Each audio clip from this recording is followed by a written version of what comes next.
Timnas Belanda berhasil mengunci kemenangan 2-0 atas lawannya Polandia di lanjutan babak penyisihan grup UEFA Nation League 2022-2023. Bermain di Stadion Narodowy Warsawa pada Jumat 23 September dini hari, tim tamu berhasil menang berkat sumbangan 2 gol dari Cody Gakpo dan Steven Bergwijn. Belanda yang langsung menekan sejak awal membuka keunggulan pada menit ke-13. Cody Gakpo membawa Belanda unggul 1-0 usai menuntaskan sebuah kerjasama yang apik. Membangun serangan dari sisi kanan, Memphis Depay memberikan umpan terobosan kepada Denzel Dumfries dan dengan satu sentuhan Dumfries kemudian melepaskan umpan ke depan gawang yang dituntaskan oleh Gakpo. Di sisi lain, tuan rumah Polandia yang mengandalkan kapten mereka Robert Lewandowski kesulitan untuk keluar dari tekanan. Tuan rumah baru menciptakan peluang pada menit ke-38 lewat tembakan Nikola Zalewski. Namun sayang, bola masih bisa diamankan oleh kiper debutan Belanda Remco Pasveer. Di babak kedua, Belanda justru berhasil menggandakan keunggulan pada menit ke-60. Bergwijn melakukan kerjasama 1-2 dengan Vincent Janssen. Bergwijn yang sudah masuk ke kotak penalti kemudian melesakkan tembakan mendatar ke arah tiang jauh untuk mengubah skor menjadi 2-0. Berkat kemenangan itu, Belanda semakin mantap di puncak klasemen UEFA Nation League A Grup D dengan 13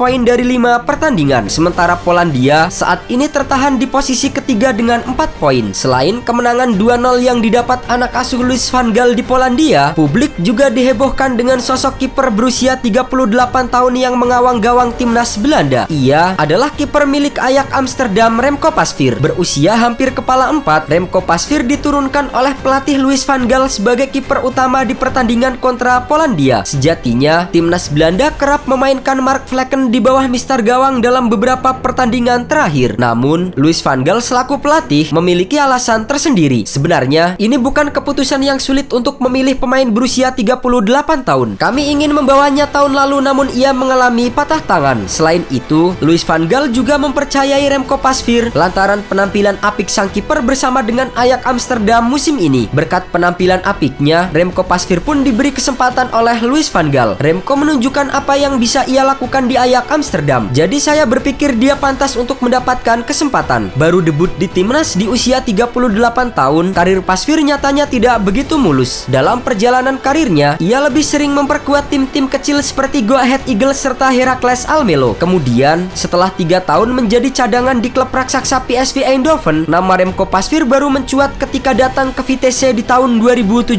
lalu. Bersama Vitesse, Pasveer tampil gemilang dengan mencatatkan 112 penampilan dan 33 kali clean sheet. Berkat performa memuaskan itu, Ajax Amsterdam tertarik untuk merekrutnya untuk menggantikan Andre Onana di musim 2020-2021. Perjudian Ajax bersama kiper senior itu pun terbukti jitu. Ia langsung dipercaya Erik ten Hag dan sampai sekarang telah mencatatkan 25 clean sheet hanya dari 37 laga. Maka tak heran jika Louis van Gaal tak ragu untuk memanggil Remco Pasveer. Apalagi saat ini timnas Belanda sedang krisis kiper dengan cederanya Justin Bijlow dan juga menurunnya performa dari Jasper Cillessen.